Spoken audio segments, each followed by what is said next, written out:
प्रभु तेरी वाणी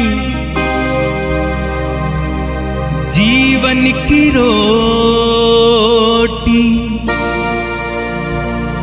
नयनों की ज्योति, अंधेरा मिटाती।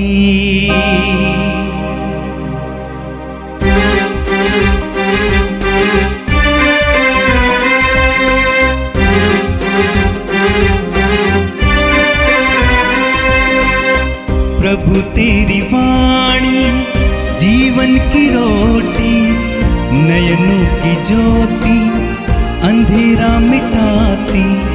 प्रभु तेरी वाणी जीवन की रोटी, नयनों की ज्योति, अंधेरा मिटाती। वाणी वाणी वाणी वाणी वाणी पवित्र है, शाश्वत है, जीवन का मन्ना है। 30 जून मंगलवार। पहला पाठ नबी आमोस का ग्रंथ, अध्याय 3, पद संख्या 1 से 8, अध्याय 4, पद संख्या 11 से 12 तक। हे इस्राएलियों सुनो, प्रभु तुमसे उस समस्त प्रजा से जिसे वह मिस्र से निकाल लाया यह कहता है, मैंने पृथ्वी के सब राष्ट्रों में से तुम लोगों को ही चुना है, इसलिए मैं तुम्हारे अपराधों के कारण तुम्हें दंडित करूँगा। क्या 2 व्यक्ति साथ साथ यात्रा करेंगे जब तक उन्होंने पहले से तय न कर दिया हो? क्या सिंह जंगल में गरजता है जब तक उसे शिकार न मिला हो? क्या सिंह शावक अपनी माद में गुर्राता है जब तक उसे कुछ न मिला हो? क्या पक्षी पृथ्वी पर फंदे में पड़ता है जब उसमें कोई चारा नहीं हो? क्या फंदा जमीन पर उछलता है जब तक उसमें शिकार न आया हो? क्या नगर में सिंगे की आवाज़ सुनाई देगी और लोग डरेंगे नहीं? क्या नगर पर ऐसी विपत्ति आ सकती है जिसे प्रभु ने वहाँ न भेजा हो? क्योंकि प्रभु ईश्वर नबियों और सेवकों को सूचना दिए बिना कुछ नहीं करता। सिंह गरजता है तो कौन नहीं डरेगा? प्रभु ईश्वर बोलता है तो कौन भविष्यवाणी नहीं करेगा? जिस प्रकार ईश्वर ने सोदोम और गोमोरा का सर्वनाश किया था, उसी प्रकार मैंने तुम पर विपत्ति भेजी है। तुम आग में से निकाली हुई लुआटी जैसी बन गए थे, फिर भी तुम मेरे पास नहीं लौटे। यह प्रभु की वाणी है। हे इस्राएल, इसलिए मैं तुम्हारे साथ ऐसा व्यवहार करूँगा। हे इस्राएल, तुम अपने ईश्वर के सामने आने के लिए तैयार हो जाओ। यह प्रभु की वाणी है। संत मत्ती के अनुसार पवित्र सुसमाचार, अध्याय 8, पद 23 से लेकर 27 तक। यीशु अपने शिष्यों के साथ नाव पर सवार हो गए। उस समय समुद्र में एकाएक इतनी भारी आंधी उठी कि नाव लहरों से ढकी जा रही थी, परंतु यीशु तो सो रहे थे। शिष्यों ने पास आकर उन्हें जगाया और कहा, प्रभु हमें बचाइए, हम डूब रहे हैं। यीशु ने उनसे कहा, रे अल्पविश्वासियों, डरते क्यों हो? तब उठकर उन्होंने वायु और समुद्र को डांटा और पूर्ण शांति छा गई। इस पर वे लोग अचंभे में पड़कर कहने लगे, आखिर यह कौन है? वायु और समुद्र भी इनकी आज्ञा मानते हैं। यह प्रभु का सुसमाचार है। यीशु में मेरे प्रिय भाइयों और बहनों, आज पूरा संसार एक महामारी के चपेट में आ गया है। चारों तरफ एक महासंकट है। मौत, बीमारी का संक्रमण बढ़ता जा रहा है। बहुत से लोगों की जान चली जा रही है। लोगों के दिल और दिमाग में सवाल उठता है कि इसके पीछे कारण क्या है। आज के पहले पाठ में जो नबी आमोस के ग्रंथ से लिया गया है, आमोस एक नबी हैं, वो चरवाहा था और वो नबी बनकर लोगों के अत्याचार और अमीर लोगों के अंदर के भ्रष्टाचार और सुख सुविधाओं में रहकर गरीबों के प्रति उनकी संवेदनहीनता आदि के खिलाफ आवाज़ उठाते हैं। आज नबी आमोस ईश्वर की ओर से इस्राएलियों को ये चेतावनी देते हैं कि जो कुछ होता है उसके पीछे कुछ न कुछ कारण है, कुछ न कुछ उद्देश्य है और कुछ न कुछ परिणाम भी है। यदि जंगल में शेर गरजता है तो लोग डरेंगे। यदि शहर में सिंघे की आवाज़ सुनाई देता है तो शहर के लोग डरेंगे। इसी तरह नगर में विपत्ति आती है तो हो सकता है कि प्रभु ने इसे भेजा है। आमोस के ग्रंथ के 3 अध्याय में 6वें पद पर हम पढ़ते हैं, क्या नगर पर ऐसी विपत्ति आ सकती है जिसे प्रभु ने वहां ना भेजा हो? इसके पीछे कुछ न कुछ उद्देश्य है।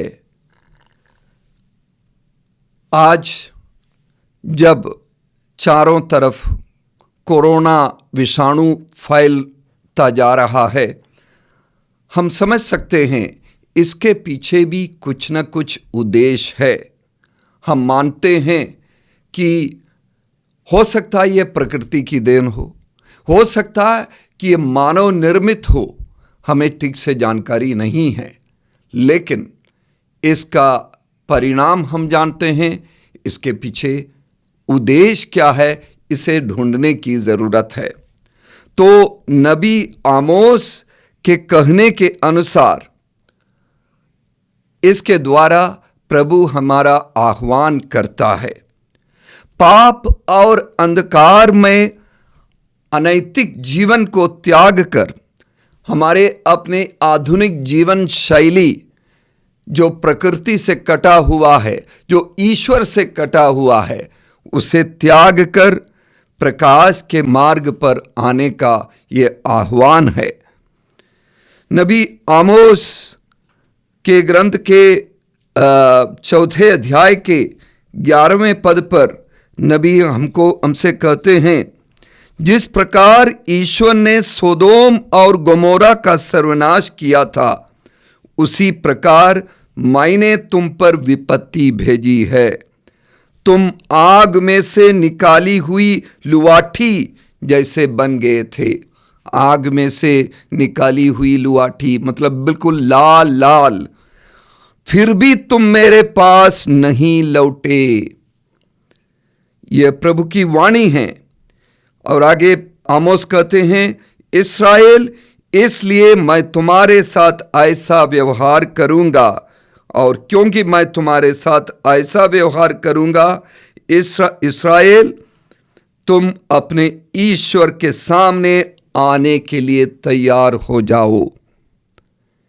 तो मित्रों, यह आह्वान है ईश्वर के सामने आने के लिए, ईश्वर से साक्षात्कार लेने के लिए, ईश्वर को ढूंढने के लिए, ईश्वर को समझने के लिए, ईश्वर की योजना को समझने का ये आह्वान है। ये बहुत बड़ा अवसर है। हम इसे ना खोवे और इस अवसर का सदुपयोग करें। भाइयों बहनों, आज के सुसमाचार में हम यीशु को एक नए प्रकार का चमत्कार करते हुए देखते हैं। शिष्यों के साथ यीशु नाव पर सवार होकर आगे बढ़ रहे थे। अचानक आंधी आई, लहरें ऊपर उठने लगी और वे लहरें पानी के साथ नाव के अंदर आने लगे। नाव को लहरें ढक रहे थे, नाव डगमगाने लगा, शिष्य घबराने लगे और उन्होंने सोए हुए यीशु को जगाया और यीशु से कहते हैं, प्रभु हमें बचाइए, हमें डूबने से बचाइए। अब तक शिष्यों ने ऐसे प्रभु को देखा था जो बीमारों को चंगा करते हैं, लेकिन आज वे एक नए तरह के चमत्कार देखते हैं। यीशु के नए व्यक्तित्व को वे देखते हैं जिनका प्रकृति पर भी अधिकार है। यीशु ने बस आज्ञा दी और आंधी थम गई, शांति छा गई। प्रिय भाइयों बहनों, परंपरागत रूप से नाव एक प्रतीक है कलीसिया का, विश्वासियों के समूह का प्रतीक है नाव। और यह नाव कभी कभी मझधार में फंस जाता है, विश्वासियों का समूह भी मझधार में फंसता है और यह नाव डगमगाने लगता है। और कभी ऐसी आंधी तूफान आने पर हमें लगता है, हम ढूंढते हैं कि प्रभु कहाँ है, और हमें दिखता है कि प्रभु काम नहीं कर रहे, आंधी थमती नहीं है। ये जो शिष्य हैं वे उनमें से अधिकांश मछुआरे थे और उन्हें समुद्र के बारे में पता है, आंधी आती है और शोर मचाकर कुछ देर बाद थम भी जाती है, लेकिन इसके बावजूद, उनके अनुभव के बावजूद वे घबरा जाते हैं। इसीलिए यीशु उन्हें डांटते हैं, रे अल्पविश्वासियों। और उसके बाद यीशु आंधी को शांत कराकर उनके विश्वास को बढ़ाते हैं। और हम सुनते हैं कि इस घटना के बाद शिष्य और उनके साथ जितने भी थे सवाल करते हैं, आखिर ये कौन है? वायु और समुद्र भी इनकी आज्ञा मानते हैं। भाइयों बहनों, इन दिनों कोविड-19 की बीमारी एक आंधी की तरह चल रही है। लोगों के व्यक्तिगत जीवन पर, सामाजिक जीवन पर, विश्वास के जीवन पर, कलीसिया में, समाज में, संपूर्ण धरती पर एक प्रकार का तूफान मचा हुआ है। दुनिया भर के गिरजाघर, मंदिर, मस्जिद, बहुत सारे आराधनालय बंद पड़े हुए हैं। ऐसा लगता है कि प्रभु सोए हुए हैं। ये आंधी हमें किस ओर ले जाएगी हमें पता नहीं। ये आंधी कितना नुकसान पहुंचाएगी हमें पता नहीं। इस आंधी से कितना उथल पुथल कर दिया है हमें इसका अंदाजा बस हम लगा सकते हैं। हमें बस ये मालूम है कि इस आंधी में हमारे नाव पर तेज और ऊंची लहरें हिलोले मार रही है। इस आंधी में हमारे पांव लड़खड़ा रहे हैं और यीशु सो रहे हैं, और हम बस प्रार्थना कर सकते हैं शिष्यों की तरह, हमें बचाइए प्रभु, हमें बचाइए, हम डूब रहे हैं। हमें पता है कि यीशु के अंदर वो शक्ति है, चाहे वो सोए हुए हो या जागे हुए हो, आंधी को भी शांत करने की उनके अंदर शक्ति है। भजन संहिता 107 के 29वें पद पर हम पढ़ते हैं, उसने आंधी को भी शांत कराया। परमपिता परमेश्वर के महत्व के बारे में, उनकी महिमा को दर्शाता है। उसने आंधी को भी शांत कराया। ईश्वर कभी हमसे आंधी तूफान के बीच में हमसे बात करता है। नाहूम नबी के ग्रंथ के पहले अध्याय के 3 पद पर लिखा है, ईश्वर बवंडर और आंधी से घिरे हुए आगे बढ़ता है। वो समुद्र को डांट कर सुखा देता है। यह हमारा विश्वास है कि प्रभु में वो ताकत है, प्रभु में वो शक्ति और सामर्थ्य है, और हमारे विश्वास रूपी नाव को डगमगाने से बचाने की ताकत प्रभु में है। बस यह हमारा कर्तव्य है कि हम प्रभु को जगाएं और प्रभु से कहें, प्रभु से प्रार्थना करें कि हमें बचाइए, हमारे कमज़ोर विश्वास से हमें बचाइए, हमें विश्वास की मजबूती पर ले चलिए। इसी के लिए आइए हम प्रार्थना करें। सर्वशक्तिमान प्रेमी पिता परमेश्वर, हम तुझे धन्यवाद देते हैं, तेरी स्तुति करते हैं। तूने हमें विश्वास दिया है प्रभु, लेकिन प्रभु हम अनुभव करते हैं कि हम अपने विश्वास के जीवन में लड़खड़ा जाते हैं, हमारा नाव डगमगा जाता है। हम कभी आंधी तूफान के बीच मझधार में फंस जाते हैं। प्रभु हमें कृपा दे कि इन सब के बीच, इन सारी बीमारियों, महामारी और संकट के बीच हम ये समझ सकें कि तेरा कोई उद्देश्य है, तेरा एक कारण है। तू हमें तुझसे मिलने, तुझे ढूंढने, तुझे प्राप्त करने, तेरे साथ रहने के लिए हमें बुलाता है। प्रभु हम तुझे धन्यवाद देते हैं समस्त संसार के लिए और समस्त संसार के विश्वासियों के लिए। प्रभु हमें कृपा दे, हम तेरे शांति दूत बने।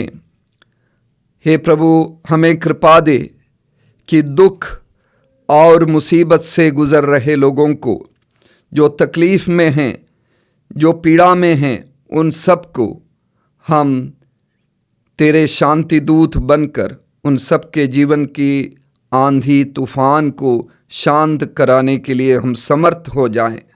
हमें पवित्र आत्मा की कृपा दे, हमारे अंदर के सोए हुए सारे बातों को जगा दे प्रभु, ताकि हमारे सोए हुए विश्वास को जगा दे प्रभु, कि हम जागे हुए व्यक्ति बनकर तेरे लिए कार्य करें, हम दूसरे ख्रीस्त बन सके। ये प्रार्थना हम तुझसे करते हैं हमारे प्यारे प्रभु यीशु के द्वारा, आमीन। प्रभु तेरी वाणी जीवन की रोटी, नयनों की ज्योति अंधेरा मिटाती। वाणी वाणी वाणी वाणी वाणी पवित्र है, शाश्वत है, जीवन का मन्ना है।